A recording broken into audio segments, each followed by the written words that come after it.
Hey everybody, welcome to Point Loma High School, where the Pointers of Point Loma are hosting Oceanside in a D1 quarterfinal.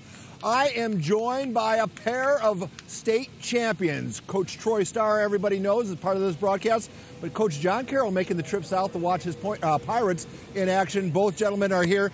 Guys, we talked about this game. We'll talk about more as the night wears on. But right now I want to talk about the playoff system, the CIF playoff system. Coach Carroll, we'll start with you. Do you like the way it works?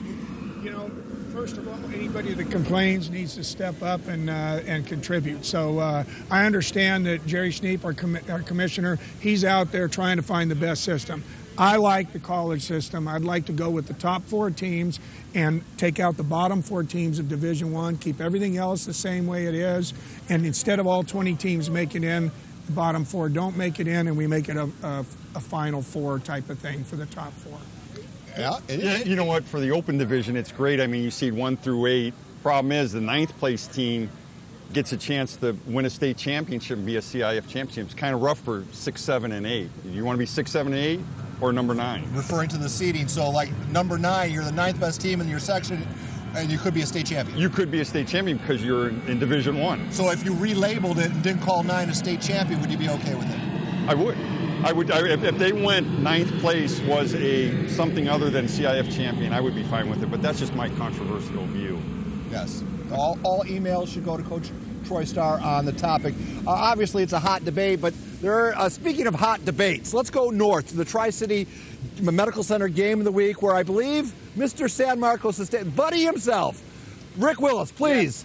Yes. Hey, Rick, do you have an opinion about the playoff system? Yes, I know exactly. I know many coaches who have said, what would you rather be? Would you rather be 7 and 8 getting beat by Helix and Mission Hills, or would you rather be the number 1 seed in Division I? So just saying that they're, who knows? We'll see this year. But anyway, our Tri-City Medical Center North County Game of the Week, San Marcos taking on St. Augustine.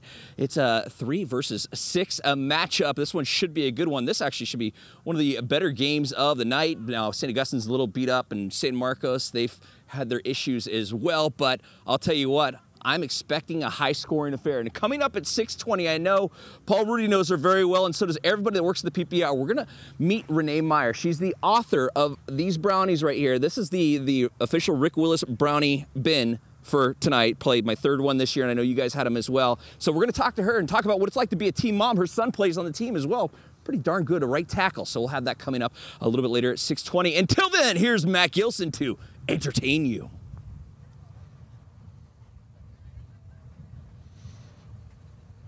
Thank you very much, Rick. We have unprecedented coverage tonight from the Imperial Valley. For the first time ever right now, we are live out here in the Imperial Valley during the Pre-PR, and later we are going to be live for the first time at a featured game during the PPR. Now, right now, we are at Central High School as we take a look around.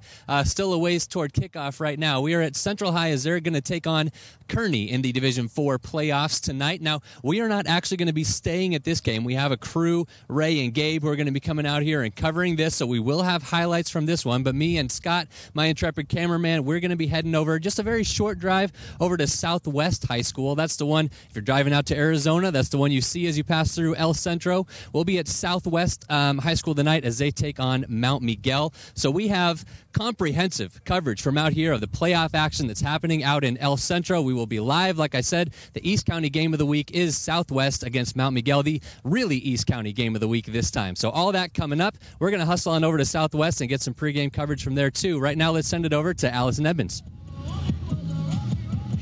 Thank you so much, Matt. I'm out here at Ramona High School where the pep rally took place this morning, but tonight it is the site of the Division II quarterfinals, Ramona Bulldogs versus the Westview Wolverines. I'm joined now by defensive captain of the Bulldogs, Joaquin Gonzalez. Thank you so much for joining us. Of course. So coming off your guys' bye week last week, what have you been working on this week in practice, to make sure you do well in this playoff run, kind of make a comeback and be focused again? Well, during school, we definitely made up for lost time in the weight room. Lots of energy in there. And then out on the field, when there was a bad rep, we re-practiced it just so we can have every play ready for tonight. And we were talking a little bit about it before, but what does this Westview team do well that may be a challenge for you guys tonight? Well, they run a lot of screen plays, and sometimes if one person's lazy on those screen plays, it can go for big. So we've definitely been practicing against that. And then their quarterback is very elusive, so we're going to hold him in the pocket and make sure he doesn't get anywhere. All right, Joaquin, well, thank you so much. Good luck out there tonight. Thank you. Have a good night. Thank you. And John Soderman, I will send it down to you in the South Bay. All right, thank you, Allison. We're down here at Otay Ranch High School. Tough game here for the Mustangs as they take on the 9-2 Lincoln Hornets, led by quarterback sensation Asante Hartzog. We're going to zoom the camera in on him. What an arm this young man has. Look at this arm speed right there. 23 touchdown passes for well over 2,200 yards. Coach Christensen of Otay said it's going to be very tough to stop this young man because he has got one heck of an arm. They say he's one of the top 5 quarterbacks in the San Diego section. And now we're going to toss it to Madison Sinclair. How you doing up there? All right, John, we're going to get to Maddie in just a bit, but first let's quickly go through, it takes a village to put this show on the air. In fact, what it takes is about 25 red jacket, Army-wearing colleagues. Yeah, every week they're out in force bringing you the very best highlights, but they're also doing something we call Hogcasts. They're special little sidebar stories that we upload to KUSI.com every Friday night, as many as 35 to 40 of them every week. Here's one of my favorite from a week ago. Take a listen to Brianna Yasakochi from Lincoln High and their new theme song. Take a listen. Hi, I'm Brianna Yasakochi with the PPR, and I'm here with Mitchie Slick, who just came out with this awesome track called Rep the Hive.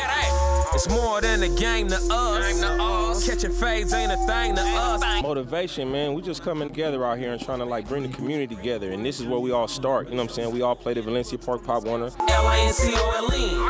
Rep the Hive into the end.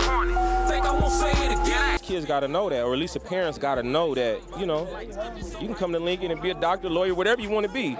It's a lot of love here. We love the kids here, you know what I'm saying?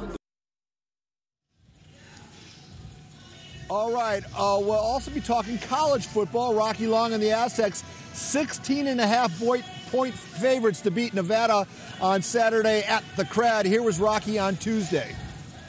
We play a very explosive offensive team. If you look at their statistics, they throw for a bunch of yards, they score a bunch of points. They've scored a lot of points on some pretty good football teams. That's not our style. I hope it doesn't get into a scoring contest because that's not our style. But we'll see how we come off the bye week. There's a concern about how sharp we'll be, especially at the beginning of the game, but we'll see how that works out. $53,000 on the line for Friday's featured 7th for the California-bred fillies and mares 3 years of age or older. Trevor Demon, do what you do better than anybody else. Looking for the lead, but Tequito still looking for somewhere to go. Bold at Night on the inside, past the 16th. Bow Square on the inside, Bold at Night, but Tequitos flying at the rail. Bow Square to win it. Bow Square won it. Bow Square with Mario Gutierrez aboard, your winner, the Doug O'Neill trained 3-year-old Bay filly, paying $5.80 on the $2 bet to win. Danica Patrick's run with the good old boys is over. Always a sponsor favorite. Patrick was finding it difficult to find corporate money. It was starting to dry up. So that's why, in the NASCAR world, that's the death knell. This will be my last season as a full-time driver. My sister told me I was supposed to get emotional. I said I wouldn't.